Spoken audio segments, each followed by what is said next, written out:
말을 해야 하는 순간에서는 설득력을 발휘해야 되죠.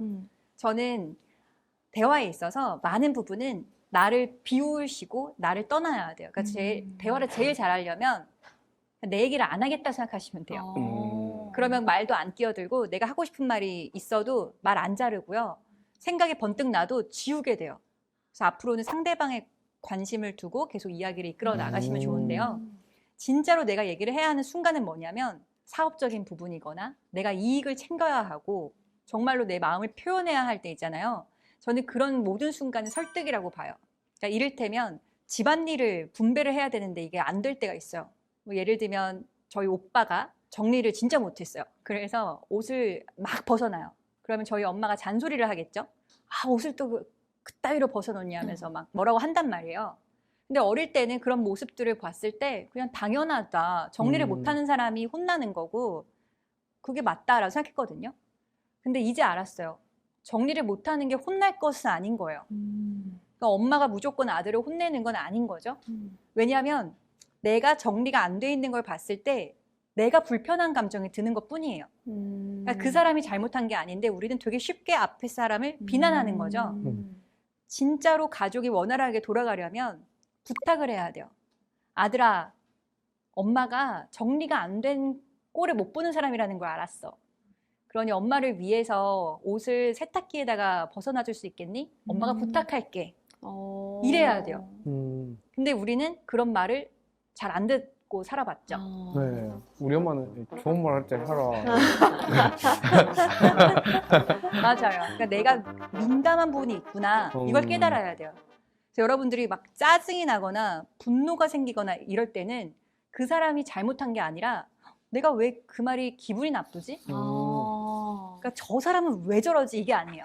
시선을 자꾸 나를 향해서 나는 왜 쟤한테 기분이 나빴을까? 쟤가 아니라 왜 그 말에 기분이 나쁠까? 이 생각해야 돼요. 맞아요. 그리고 우리가 이익을 추구해야 하는 그런 상황에서는요. 설득에 있어서 가장 중요한 건 단 하나. 상대방의 관점으로 말을 해야 돼요. 예를 들면은 제가 쇼호스트를 할 때 특히 설득력을 많이 배웠는데요. 설득은 상대방을 위한 말을 할 때 해당돼요. 그러니까 이를테면 세탁기를 팔아요. 세탁기를 못 판다. 이런 사람은 뭐냐면 세탁기 제조사를 대신한 말만 해요. 세탁기가 신제품이 나왔습니다. 대용량입니다. 여러분 이불 빨래 어떻게 하시나요? 빨래 따로 하셨나요? 이번에는 한 번에 하십시오. 뭐 대용량입니다. 그러면서 계속 기능적인 설명만 하거든요. 상대방을 생각하지 않는 거예요. 근데 우리 대화 배웠죠. 대화는 내 앞에 있는 사람하고만 할 수 있는 대화가 제일 좋다. 네. 이런 말은 누구한테든 할 수 있는 말이잖아요. 그럼 좋지 않은 거예요.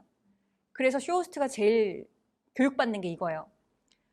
이 시간에 고객은 왜 볼까? 그러면 고객이 달라져요. 예를 들면 아침 6시에 TV를 켜는 사람과 저녁 9시나 10시에 TV를 켜는 사람이 동일하지 않는 거죠. 그러면 아침 6시에는 거의 60대 어르신들이 많이 켜요. 그럼 그분들이 빨래를 할 때 왜 세탁기를 바꿔야 하는지에 대한 이야기를 하는 거죠. 저녁에는 누가 보냐면요. 보통 직장인 분들이 많이 봐요. 연령층이 좀 내려와서 한 30대부터 40대, 50대 분들이 봐요. 그럼 그분들한테도 다른 말을 해요. 상대방의 관점을 고려하지 않잖아요. 그럼 처음에 이런 말을 해요. 땡땡 전자에서 새로 출시한 땡땡 세탁기로 인사드립니다. 뭐 이렇게 얘기하거든요. 근데 상대방을 고려한 말하기는 이렇게 시작해요. 퇴근하고 오셨죠? 피곤하시죠? 괜찮아요. 오늘도 너무 고생 많으셨어요. 제가 이제 여러분들의 집안일 손 하나 까딱하지 않고도 깨끗하게끔 만들어 드리도록 노력하겠습니다 하면서 그 얘기를 하기 시작하는 거예요. 이런 식으로 접근이 완전 달라져요. 여러분이 만약에 상대방을 내가 설득하고 싶다. 그러면 이 사람이 뭘 원할까? 이 사람은 지금 기분이 어떨까? 이런 걸 고려해 보시면 설득 잘 할 수 있어요. 딱 퇴근하고 오는 시간대에 딱 TV 다 켰는데 오늘 하루 어땠어? 이렇게 그냥 탁 마음이 따뜻해지면서 계속 볼 것 같아요. 맞아. 근데 오늘 하루 어땠어? 쇼호스트 분이 그러면 하면서 보게는 될 것 같아요. 무슨 말을 할지 뒤에. 맞아요. 이렇게 상대방의 관점을 자꾸 고려하면서 이야기를 해나가면 정말 좋고요. 더욱더 결정을 이끄는 방법이 있는데요. 그거는 고려할 시간을 안 줘야 돼요. 여러분들이 설득에 100% 성공을 하기 위해서는요. 시간을 주면 안 돼요. 쇼호스트들 중에서도요. 유명한 쇼호스트, 매출 신화, 이렇게 매진 많이 하는 분들 있죠. 그런데 반면에 그러지 않은 사람들이 있어요. 그 나누는 이유가 결정을 이끌었느냐 안 이끌었느냐의 차이예요. 오늘의 매출을 이끌어내야만 이 사람의 실적이 높아지는 거예요. 차이는 뭐냐면요. 이런 사람들이 있어요. 대부분의 홈쇼핑 방송이 두 가지를 선택할 수 있게끔 돼 있어요. 1번 구성이 좀 많고 2번 구성이 좀 적어요. 예를 들면 휴지다. 두루마리 휴지다. 그러면은 1번 구성은 한 16팩 정도가 돼요. 근데 2번은 한 4팩, 8팩 이렇게 숫자가 줄어들어요. 그래서 많이 파는 게 좋으니까 1번에 다 배치를 하거든요. 근데 못 파는 쇼호스트들은 이렇게 얘기를 해요. 고객님, 가족 구성원이 많다면 1번으로 들어오시고요. 만약에 나는 혼자 산다 또는 나는 신혼부부라서 아직 그렇게 휴지가 많이 필요하지 않다. 그러면은 2번 들어오시면 되겠습니다. 주문 받을게요. 이렇게 얘기를 해요. 근데 이러면은 고객이 지금 선택할 수 있게끔 시간을 줬잖아요. 네. 고려하게 하는 순간 고객은 사질 않아요.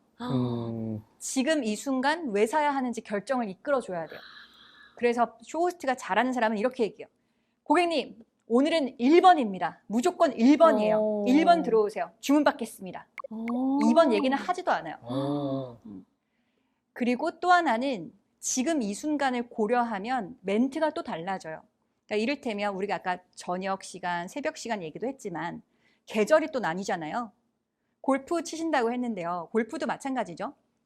사계절 내내 칠 수도 있겠지만 봄에 골프를 치는 이유가 있을 거고요. 가을에 골프를 치는 이유가 있을 거예요. 만약에 내가 골프를 치지 않는 사람과 같이 치고 싶어요. 그럴 때 골프 쳐야 돼. 골프 진짜 재밌어. 그리고 요즘 사회생활 하려면 골프 쳐야지. 이렇게 하면 안 통해요. 이 상대방을 고려한 게 아니라 내가 좋은 이유를 설파한 걸 수 있거든요. 근데 만약에 내가 이 사람을 설득하고 싶다. 그러면은 이 생각을 해보는 거죠. 지금 이 순간 왜 골프를 쳐야 하는가? 그리고 왜 이 사람이 해야 하는가? 그걸 생각해 보면은 바른 말을 할 수가 있게 돼요. 결정을 바로 하게끔 만들어야 돼요. 선생님, 보물지도 다음에 또 나와주세요. 지금 대답하세요. 빨리 대답하세요. 나가겠습니다. 이렇게. 이런 식으로. 맞아요. 바로 이런 거예요. 녹화됐어요. 그걸 잘 하려면 여러분들이 서술어에 주목해야 돼요.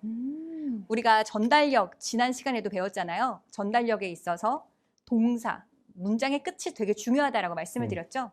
마찬가지예요. 서술어가 문장에서 의미하는 바가 되게 크잖아요. 그래서 여러분들이 내가 단어를 어떤 걸 쓸까? 왜 어휘가 나는 좀 딸린다. 나는 어휘량이 부족하다. 이런 분들이 있거든요. 그런 분들은 이 동사를 더 많이 공부하시면 좋겠어요.